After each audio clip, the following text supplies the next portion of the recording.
बहुत समय पहले की बात है। घने जंगल में शेर वीर सिंह का राज था। वह बहुत न्यायप्रिय और समझदार राजा था। जंगल के सभी जानवर सुख शांति से रहते थे, लेकिन हाल ही में एक समस्या खड़ी हो गई थी। हर रोज किसी न किसी जानवर का खाना गायब हो जाता, कभी केले, कभी गाजर, तो कभी मूंगफली। सभी परेशान थे। शेर ने जंगल की पंचायत बुलाई। यह चोरी अब बर्दाश्त नहीं होगी, शेर ने दहाड़ते हुए कहा। जो भी सच्चाई बताएगा उसे दंड नहीं बल्कि इनाम मिलेगा।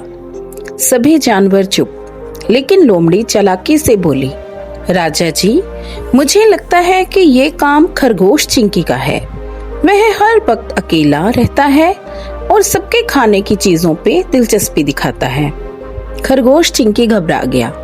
सभी जानवर उसे शक की नजरों से देखने लगे। तभी हाथी दादा ने कहा, सिर्फ शक से किसी को दोषी नहीं ठहराया जा सकता, हमें सबूत चाहिए।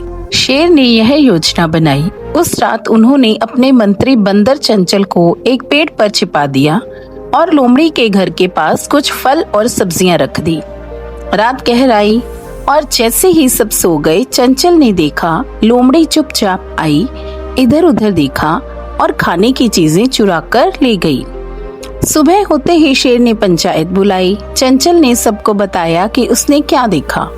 लोमड़ी की पोल खुल गई। शेर ने पूछा, तूने झूठ क्यों बोला और ईमानदार चिंकी पर आरोप क्यों लगाया? लोमड़ी ने शर्मिंदा होकर सिर झुका लिया। राजा जी, मेरी आदत तो बिगड़ गई थी, लेकिन मैं अब सुधरना चाहती हूँ। शेर ने कहा, झूठ बोलकर अगर तुम बच जाती तो जंगल का विश्वास खत्म हो जाता, लेकिन अब तुम्हें अपनी गलती सुधारने का एक मौका मिलेगा। उसे 1 महीने तक जंगल के सभी जानवरों की सेवा करने का दंड मिला। वहीं चिंकी की ईमानदारी की सब सराहना करते और उससे सच्चाई का प्रहरी नाम दिया गया। इस कहानी से हमें यह सीख मिलती है कि ईमानदारी एक ऐसा गुण है जो मुश्किल समय में भी हमें सच्चाई के साथ खड़ा रखता है।